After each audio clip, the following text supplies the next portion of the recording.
오늘 우리에게 주시는 하나님의 말씀은 구약성경 민수기 14장 8절로 10절의 말씀입니다. 민수기 14장 8절로 10절의 말씀입니다. 찾으셨으면 우리 함께 말씀을 봉독하시겠습니다. 여호와께서 우리를 기뻐하시면 우리를 그 땅으로 인도하여 들이시고 그 땅을 우리에게 주시리라. 이는 과연 젖과 꿀이 흐르는 땅이니라. 다만 여호와를 거역하지는 말라. 또 그 땅 백성을 두려워하지 말라. 그들은 우리의 먹이라. 그들의 보호자는 그들에게서 떠났고 여호와는 우리와 함께 하시느니라. 그들을 두려워하지 말라 하나 온 회중이 그들을 돌로 치려 하는데 그때 여호와의 영광이 회막에서 이스라엘 모든 자손에게 나타나시니라.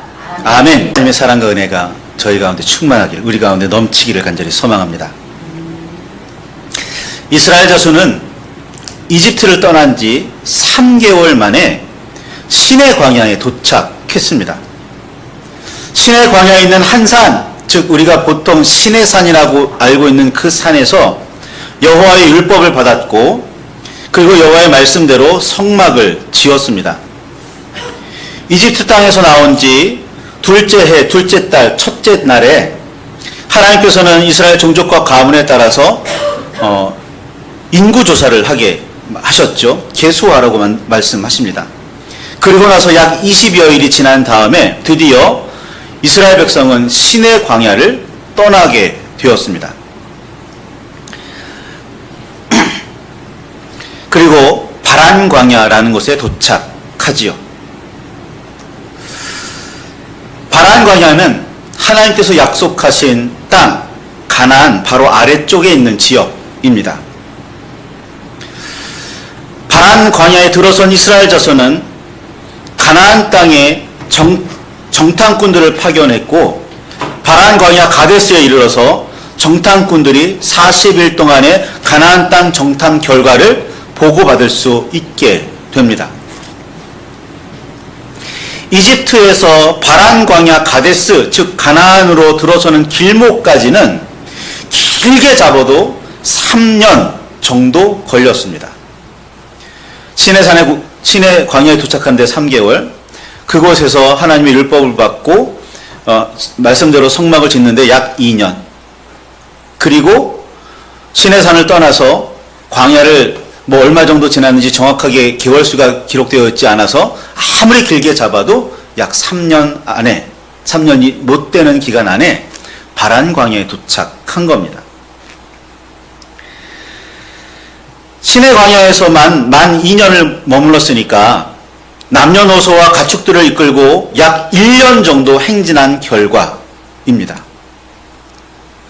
하나님께서 이스라엘 자손에게 주시겠다고 약속하신 땅, 젖과 꿀이 흐른다고 하나님께서 말씀하신 땅까지 얼마 걸리지 않았고 얼마 남지 않았습니다. 백성은 어떤 심정이었을까요? 이야, 드디어 하나님께서 약속하신 땅에 들어간다.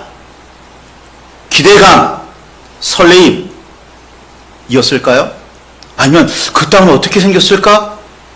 그 땅에는 어떤 모양으로 된 땅이고 그 땅에 무엇이 있을까? 호기심이, 궁금증이 그들을 사로잡고 있었을까요? 아마 사람들마다 각각 다양한 생각을 하고 있었겠죠. 설레는 사람도 있었을 거고 궁금했던 사람도 있었을 겁니다. 우리가 지금 읽고 있는 민수기의 기록에 따르면 여호와께서 모세에게 말씀하셨습니다. 그리고 그 말씀에 따라 가나안 땅을 정탐하게 되었다고 민수기 13장 1절과 2절에는 말씀하고 있어요.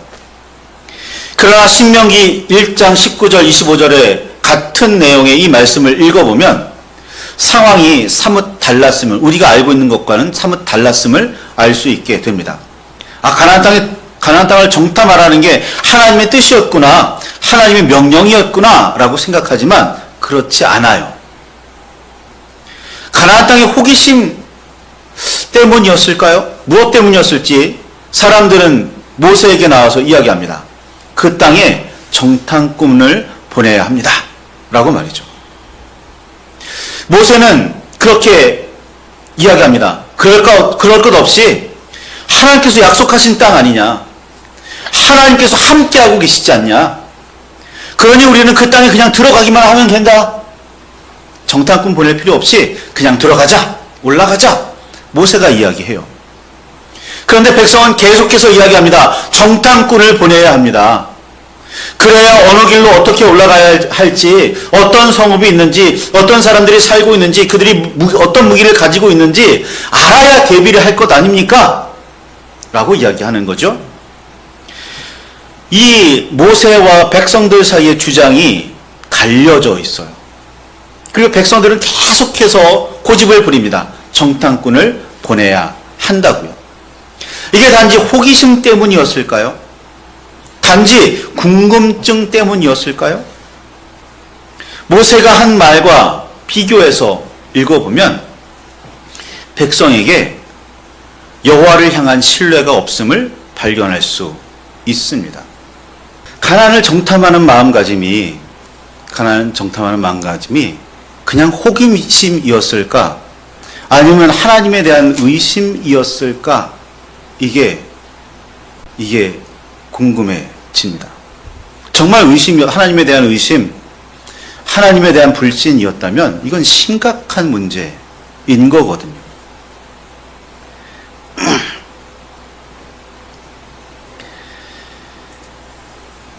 그래서 정탐꾼들이 갑니다. 각 지파별로 한 명씩 지휘관들을 뽑아서 정탐꾼으로 보냅니다. 실력 있는 사람, 믿을 만한 사람, 그런 사람들을 보냈겠죠. 그들이 40일 동안 그 땅을 정탐합니다. 어떤 민족이 살고, 길은 어떻고, 골목은 어떻고, 그 성읍들은 어떻고, 그걸 전부 다 살펴봅니다. 그리고서 그 땅에서 난 무화과 열매든지 혹은 포도송이든지 이런 것들을 거두어 가지고 백성들에게 돌아옵니다. 그리고 보고해요. 이야, 정말 그 땅 좋더라고요. 젖과 꿀이 흐른다고 정말 풍요로운 땅이었습니다. 자, 우리가 가지고 온 열매들을 보십시오. 정말 좋은 땅입니다. 그건 확실합니다. 라고 이야기합니다. 그런데 또 한 가지 문제가 있었습니다. 이것 때문에 이 가나안으로 들어가려는 이스라엘 공동체는 완전히 들썩이고 완전히 혼란에 빠지게 돼요. 뭐였냐면 그 땅에 살아가는 백성들에 대한 성읍에 대한 보고예요. 가나안 사람들이 살고 있었습니다. 아모리 사람들이 살고 있었습니다. 거기까지는 좋아요. 그런데 헷 사람들이 살고 있습니다. 아낙 자손이 살고 있습니다. 그들이 지어놓고 사는 그 성읍은 굉장히 견고합니다. 라고 이야기하는 거예요. 헷 자손이 왜 문제가 되냐면 히타이트라는 사람들이거든요. 그 당시 고대 근동에 철제 무기를, 철기 문화를 가지고 있는 사람들이 히타이트예요. 당시 이 이스라엘은요, 청동검 같은 것도 제대로 가지고 있지를 못했어요. 이집트가 아무리 발달한 문명이었더라도 노예로 살아갔던 그 사람들에게 그런 문명을 전수해 줬을 리가 없잖아요. 광야로 살아가는 그 3년 동안 그 문명을 받아들였을 리가 없어요. 나중에 기록을 찾아보면 사울 왕 때 겨우 자기가 휘두른 칼이 철무기였지, 백성들은 다 동검 아니면 나무 그 창, 그런 거 들고 있었어요. 좀 철제가 조금 활성화되는 때가 언제냐면 다윗, 솔로몬 때, 그때 가서야 였습니다. 그러니까 앞선 문명, 강력한 철검을 가지고 있는 이 히타이트 족속은요, 커다란 장애물일 수밖에 없어요.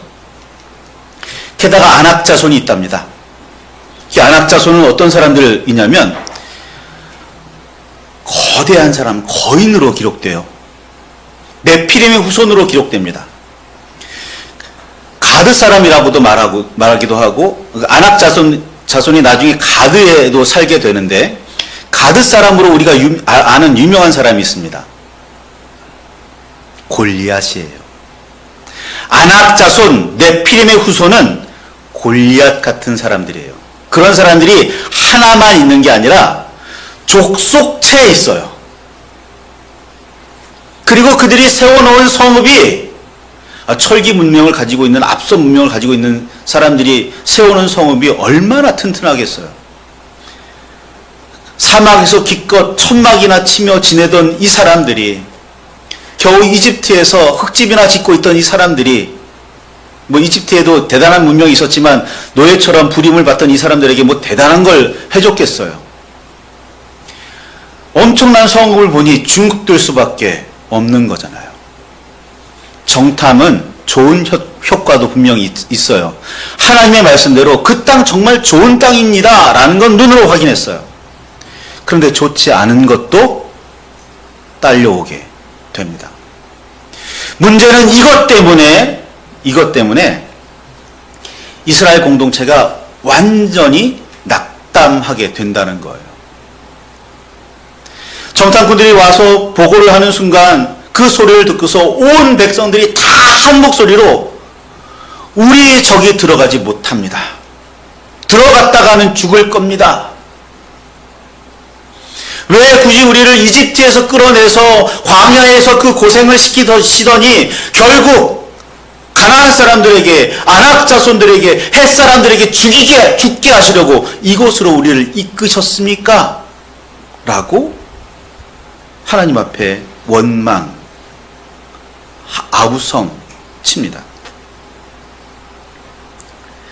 그러니 이 정탐의 결과가 결코 백성에게 좋을 리가 없습니다. 갈렙과 여호수아가 나름 아니다. 하나님께서 우리와 함께 하시니까 우리는 들어가야 한다. 우리가 들어가면 하나님께서 저들을 우리의 밥으로 주실 거다.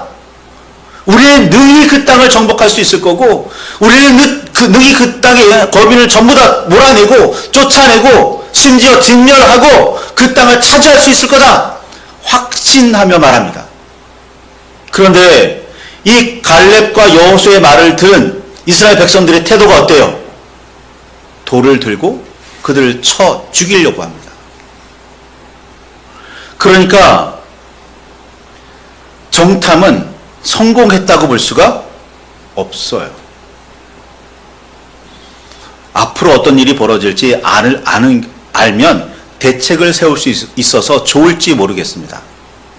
그런데 그것이 우리의 신앙에 영향을 미친다면, 하나님을 의지하고 하나님을 신뢰하는 데 문제가 생긴다면 정탐하지 않음이 더 나았을지도 몰라요. 이스라엘 백성은 완전히 혼란에 빠집니다. 겁을 먹고 주눅을 들었습니다. 여호수아와 갈렙은 옷을 찢으며 백성들한테 나아갑니다. 옷을 찢는다는 건 성경을 보면 분노의 표시 혹은 슬픔의 표시예요. 혹은 두 가지 다일 수도 있죠. 제가 보기에는 이 자리에서 두 가지 다였을 것 같습니다. 하나님의 말씀을 붙들지 않는 이들에 대한 분노, 하나님을 의지하지 않음에 대한 슬픔, 옷을 찢으며 백성들을 설득하지만 설득이 안 돼요. 공포에 휩싸이면, 어떤 슬픔에 휩싸이면 무슨 말도 안 들어옵니다. 우리 경험한 바대로잖아요. 아무리 괜찮아 해도 떨리는 손은 어떻게 주재할 수가 없습니다. 하나님을 의지하고 하나님을 붙들고 있다면서도 우리는 종종 그 손떨림을 경험하게 돼요. 그런데 이쯤에서 우리들은 생각해 보아야 합니다. 과연 우리가 하나님을 온전히 의지하고 있는 걸까? 라고 말이죠.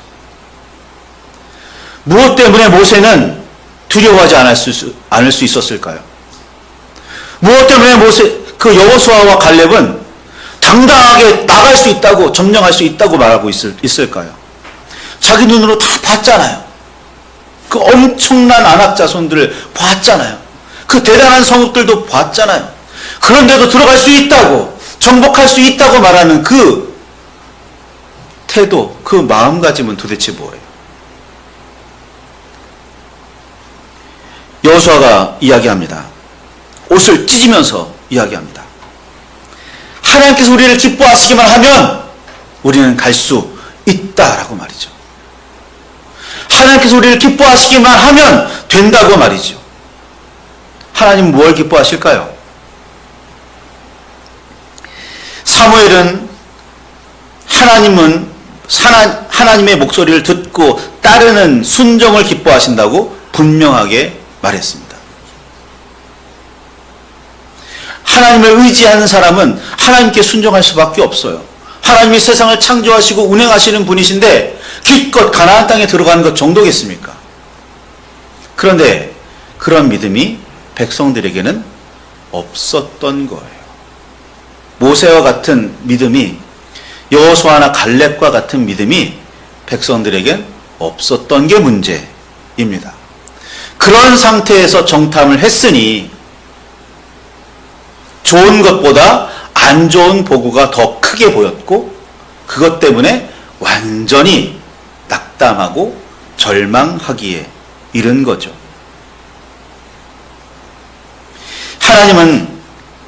하나님은 아버지의 뜻대로 하는 걸 가장 기뻐하십니다.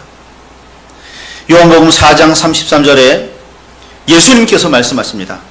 나의 양식은 나를 보내신 이의 뜻을 행하며 그의 일을 온전히 이루는 이것이다 라고 말이죠. 요한복음 6장 38절에는 또 이렇게 말씀하십니다. 내가 하늘에서 내려온 것은 내 뜻을 행하려 함이 아니요 나를 보내신 이의 뜻을 행하려 함이니라 라고 말이죠. 예수님께서 말씀하세요. 예수님께서 이 땅에서 사람들에게 지지를 받으며 사셨다지만 늘 어렵게 사셨습니다. 힘들고 고통스럽게 지내야만 했어요. 늘 시비 거는 사람이 있었고, 그렇죠? 죽이려고 하는 사람들이 있었고, 예수님 향해 돌 던지는 사람들 늘 있었어요. 심지어는 십자가 위에서 자신의 목숨을 내놓기까지 하셔야 했습니다. 예수님을 확실하게 지지하는 사람들이 그렇게 많았더라면 예수님께서 어떻게 십자가를 지셨겠어요? 예수님께서 십자가로 나가시는 그날 밤에 심지어 제자들마저 전부 다 도망갔습니다. 제자들이 정말 굳건한 믿음의 사람으로 거듭나는 건 성령 강림했던 그날, 예수님께서 승천하시는 모습을 봤던 그날, 그 이후의 모습입니다. 그 이후에나 그 믿음이 굳건해지는 거예요. 물론 그런 과정은 필요할지 모르지만 우리는 믿음의 사람이 되어야 합니다. 무슨 일이 있다고 해서 흔들리거나, 무슨 일이 있다고 해서 이리저리 미혹되거나 하지 말고, 어떤 파도가, 어떤 바람이 다가와도 흔들리지 않고 그 자리를 믿음의 반석 위에 자신의 믿음을 지킬 수 있어야 해요. 그것이 하나님을 기쁘시게 하는 겁니다. 하나님을 기쁘시게 해야 가나안 땅이 복된 땅이 되는 거예요. 우리는 흔히 그냥 아무 생각 없이 아니면 너무나 당연하게 가나안은 복지라고 이야기합니다. 복된 땅. 그런데 그 복된 땅을 복되게 누린 적이 이스라엘은 없어요. 있기는 합니다. 한 20, 30년간. 한 40, 50년간 가끔 어쩌다가 그럴 때가 있기는 했습니다. 하지만 이 가나안 땅을 복된 땅으로 누린 적은 그렇게 길지가 않아요. 오늘 우리의 삶도 한번 돌아보시기를 바랍니다. 하나님께서 우리에게 삶을 주셨습니다. 아버지께서 우리에게 주신 거예요. 그러니 아버지께서는 우리에게 복으로 주셨을 겁니다. 은혜로 주셨을 거예요. 그런데 우리는 그것을 복으로, 은혜로 누리고 계십니까? 물론 각자의 형편은 각자 좀 다르고 남들과 비교하면 좀 부족할지도 몰라요. 그런데 하나님은 그 모습 그대로 우리를 사랑하시고 그 모습 그대로 우리에게 복을 주신 거거든요. 그러니 우리는 그것을 감사로 누릴 줄 알아야 하는데 그걸 감사로 누릴 수가 없어요. 누리지를 못합니다. 이스라엘은 정말 젖과 꿀이 흐르는 땅, 복된 땅, 풍요로운 땅을 앞두고도 그것을 복으로 누리지를 못합니다. 왜요? 하나님을 의지하지 않거든요. 하나님 믿을 수가 없거든요. 아니 어떻게 안악자손이 사는 땅이 복된 땅일 수 있어요? 아니 어떻게 그렇게 강력한 성읍이 있어서 바늘로도 이렇게 찔러도 들어갈 틈이 없어 보이는 그 성읍이 있는 땅이 어떻게 복된 땅일 수 있어요? 어떻게 우리 땅일 수가 있어요? 그런데 하나님의 말씀을 의지한 사람들에게, 믿는 사람들에게는 그 땅은 복된 땅이었던 거예요. 그래서 모세가 이야기합니다. 굳이 정탐하려고 하지 말고 들어가자. 그 땅을 세세히 살펴본 갈렙과 여호수아가 이야기합니다. 그 땅에 그 사람들이 사는 건 맞아. 하지만 그 땅은 복된 땅이야. 왜? 여호와께서 우리와 함께 하시거든. 여호와께서 그 길을 여실 거거든. 여호와께서 그 백성들을 모두 밀어내실 거거든. 우리가 살게 하도록 말이죠. 말씀을 붙들고 깊이 묵상하시기 바랍니다. 갈렙은 이야기합니다. 한마디 더 이야기하여 갈렙과 여호수아는 한마디 더 이야기합니다. 이 말씀을 붙드시기 바랍니다. 뭐라고 이야기하냐면 민수기 14장 9절에 다만 여호와를 거역하지는 말라. 또 그 땅 백성을 두려워하지 말라. 그들은 우리의 먹이라. 그들의 보호자는 그들에게서 떠났고 여호와는 우리와 함께 하시느니라. 그들을 두려워하지 말라. 라고 말이죠. 단 한 가지 우리가 하지 말아야 할 것, 여호와를 거역하지 말라는 거예요. 여호와를 거역하지 않고 여호와께 순종하면 그 땅의 거민을 두려워할 필요가 없다는 거죠. 우리도 오늘 이 세상을 살아갑니다. 하나님께서 우리에게 복을 주신다고 약속하셨고 실제로 또 복을 주고 계시지만 그 복을 누리느냐 누리지 못하느냐는 우리에게 달려 있어요. 물 한 잔을 놓고도 이걸 마셔 말어 이거 갈등하고 있는 사람이 있다면 그 물의 주인은 될 수 없는 거죠. 그냥 물에 매여 있거나 혹은 다른 사람의 눈치를 보고 있는 거겠죠. 하나님은 우리에게 물을 주셨는데, 복된 물을 주셨는데 그걸 마시지 못한다는, 자유롭게 마시지 못하는 문제가 어디에 있는지 깊이 살펴보시길 바랍니다. 여호수아는 이야기합니다. 갈렙은 말해요. 다만 여호와를 거역하지 말아라. 다만 이 한 가지만 해라. 그리고 하나님께서 말씀하시는 게 있다면 믿고 따라가라 라고 말이죠. 아버지 되시는 주님께서 빵을 달라고 말하는 아들에게 돌을 주겠냐? 고기를 달라고 말하는 그 아우성치는 딸에게 뱀을 주겠냐? 예수님의 말씀이잖아요. 하나님을 붙들고 하나님을 의지하시기 바랍니다. 그리고 하나님께서 주시는 복과 은혜를 누리시기를 바랍니다. 맥추감사 주일입니다. 하나님께서 우리에게 무슨 복을 주셨을까? 곰곰이 생각해 보아도, 지난 6개월을 돌아보아도 뭐 이렇게 손에 잡히는 게 없는 것 같고 눈에 보이는 게 없는 것 같아요. 그럴 수 있습니다. 그런데 하나님께서는 우리에게 이미 풍성한 복을 부어주고 계세요. 제 개인적인 이야기이겠지만 저는 신학교 다니던 중에 제 통장에 일정 금액 이상이 되어본 적이 없습니다. 그렇다고 그 일정 금액이 100만 원이라고 생각하시면 안 돼요. 그 50만 원 이하 몇십만 원 수준입니다. 그 이상이 되어본 적이 없어요. 꼭 그 정도가 되면 무슨 일이 생겨서 돈 쓸 일이 생깁니다. 모여지지가 않아요. 근데 그 당시에 뭐 대학원 그 학비 내야죠. 뭐 그때 집안 생활도 제가 어떻게 했어야 하니까 그 생활비도 보태야 했죠. 아니, 말도 안 돼요. 그때 당시 제가 전도사로 일하면서 받은 게 한 달에 80만 원이었거든요. 그걸로 무슨 생활을 할 수가 있겠어요? 아무리 모아봐야 빠듯합니다. 안 돼요. 잘 안 돼요. 어떻게 보면 마이너스가 돼야 정상이에요. 근데 참 놀라운 건 뭔지 아세요? 딱 그 정도라는 거예요. 더도 덜도 말고 딱 그 정도. 이상하게 살게는 하십니다. 근데 나중에 보니까 그게 은혜였던 거예요. 그게 복이었던 겁니다. 남들처럼 넘치지는 않았어요. 하지만 부족해서 누구에게 꾸려가지도 않았습니다.